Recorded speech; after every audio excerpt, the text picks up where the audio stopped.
Well, it's been a good week for Donald Trump, and I don't often get the chance to say that. It was held to be a successful State of the Union address. Well, successful if all you're measuring is the price of the stock exchange and how the rich are doing. But it was certainly a good day for Donald Trump today. I have in my hand a devastating dossier. Don't ask me how I got it, because I couldn't tell you or I'd have to kill you. But I have in my hands a secret document from the bowels, and I mean the bowels, of the American state itself. It is the dossier and accompanying documents that may deal a death blow to the Russiagate affair, may see Donald Trump, who we all, including me, had come to see as a giant orange chump, spring free and turn the table on his adversaries. Robert Mueller, who's investigating him, may now be forced to resign. The head of the FBI may now be forced to resign. Christopher Steele, the British down-at-heels spy who was renting himself out to the FBI secretly, unbeknown to anyone, was paid $160,000 by Hillary Clinton's campaign in order to produce a dossier which contained amongst its lowlights the tales of girls wetting themselves with excitement at the prospect of being in a hotel room with Donald Trump in Moscow. Turns out that Steele was for several years a paid FBI informer. It turns out, most devastatingly of all, that the original wiretaps that were granted for the surveillance of Trump's campaign and transition team were issued on the basis of an application which did not declare either the financial or ideological provenance of the document. The wiretaps were issued by the Obama administration on the basis of papers that didn't tell him that his own party had paid for the document, on the basis of which he was going to, on the face of it, break American law by allowing the surveillance of the top aides to the victorious president and the transition team waiting to take over in Washington. It is hyperbole of Donald Trump stripped aside, a potentially game-changing moment. And the deep state, we now know, after weeks of doing everything that they could to suppress this document, are today unmasked. And so, as I have not been able to say at all for well over a year, it's been a good week for Donald Trump. It's definitely been a Super Friday for the President of the United States, at least vis-a-vis his domestic adversaries. We'll be talking to the sage, John Le Boutillier, a Trump critic like me, a long-time Republican, faithful member of his party, and a former member of Congress in New York for the Republican Party, and now a talk show host and journalist. We'll be talking to him in the final hour about this remarkable volte-face in the fortunes of Donald Trump. Now, I knew Fidel Castro. Fidel Castro was a friend of mine. There are no other Fidel Castros. But when around 2 o'clock this morning I was informed that his son Fidel Jr. had committed suicide, I shed a tear because I knew him too. And I remembered, and I'm going to tell you the story, because it tells you everything that you need to know about Fidel Castro and about Cuba. I was in Iraq once, And I was telling some of the Iraqi leaders that when I had been in Havana working on my book, the Fidel Castro Handbook, in a rather shabby apartment block, I traveled down in the lift one morning with the son of Che Guevara. The Iraqi leaders looked at me in astonishment. Che Guevara has a son? How come we don't know him? How come he's not traveling the world? How come, the unspoken point, he's not earning on his father's greatness? And I explained to them that in Cuba, you're not anybody because you're somebody's son. I explained to them that Che Guevara's son was earning at that time $30 a month as a functionary in the Ministry of Foreign Affairs in Havana, and went to his work at 8 o'clock in the morning, just like everybody else. And then I explained that Fidel's son, also called Fidel, so Fidel Castro II, worked in a boiler suit in a factory, even though his father was the leader of the revolution, the commander-in-chief, and the president of the country. I was well into this story when I realized the thin ice that it placed me in, because in Iraq, and indeed in the Arab world as a whole, and indeed almost everywhere else in the world, you are somebody if you are somebody's son. And you will earn out of the fact that you are that person's son. And so, on the death after a long period of depressive illness, by suicide, of Fidel Castro's son, Fidelito, as he was known, bearing a remarkable physical resemblance to his father, I got to thinking until well into the middle of the night of my times in Cuba.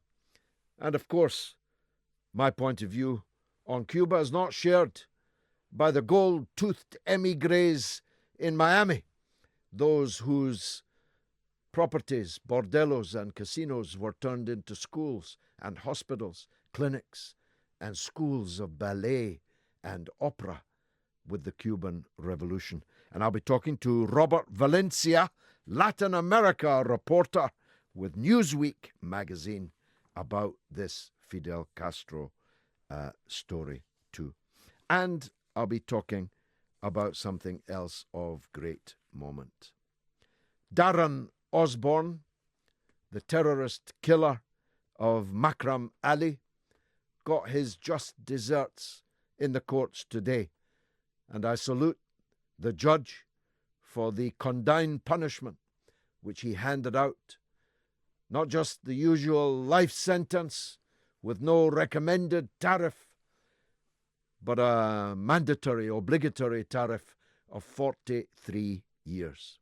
For 43 years, society will be free and have no need to be afraid of one fascist at least. Darren Osborne killed Makram Ali. But for the grace of God, he would have killed many more. He wanted to kill many more. He set out to kill many more, and to kill them for no other reason than that they were Muslims. Now, I heard on Eamon's show earlier the police saying that they were astonished at the rapidity of this man, Darren Osborne's radicalization. From watching a television program to taking to the internet to an attempted mass murder took only 3 months. The police are astonished by that, but I'm not astonished in the slightest. Because we live in a country where hatred and fear of Muslims is pumped into the atmosphere at every available opportunity, and if there are no available opportunities will be created. We live in a society, and not just here, in other countries, it is worse. If you think Britain is racist, you've never lived in France. You've never lived even in the oh-so-achingly liberal Netherlands. But in Western societies, fear and loathing of Muslims begets acts which increase the fear and loathing of Muslims, which begets acts further, which create more fear and loathing. And I've been arguing since the Iraq War, over which I was expelled from the Labour Party after 36 years of membership, and while an elected sitting Labour MP, I was arguing daily, sometimes 3 times a day. And not through a microphone in a radio studio, but on the road, on platforms, on the streets. I was arguing that if you generate hatred against a type of people abroad, you inevitably will end up not just at war with them abroad, but at war with those at home who share their religion, who share their colour. And I never said truer words, because that's what's happened. In the attempt to generate public support for criminal wars of aggression, crimes against humanity, we have created a situation where Muslims are afraid in the streets. And because the Muslims are afraid in the streets, their mothers are afraid to wear a headscarf like my own mother wore for decades, my grandmother wore until her dying day, for fear of someone ripping them off in a tirade of insults and threats. Because old men are afraid, on their way home from a mosque where they went to pray to God, because sisters are afraid, because boys are unfairly targeted, from amongst that maelstrom, that milieu, comes the monster of extremism, fanaticism, crime, and terror. And unless we get off this merry-go-round, unless we get off this helter-skelter, we are in big trouble. Because Darren Osborne was not radicalized only by a television program. He was radicalized by the presence in our country of agitators and would-be Gauleiters of the same kind of fascism that he came to embrace. And we have been here, ladies and gentlemen, in Europe before, in the 1930s, and we meet here this evening on the 75th anniversary of the great victory of the Russian armed forces, the Red Army at Stalingrad, 75 years ago. At a time when the Holocaust was raging, 6 million Jews were in the process of being systematically, industrially incinerated in the greatest crime, perhaps in human history, certainly in many centuries.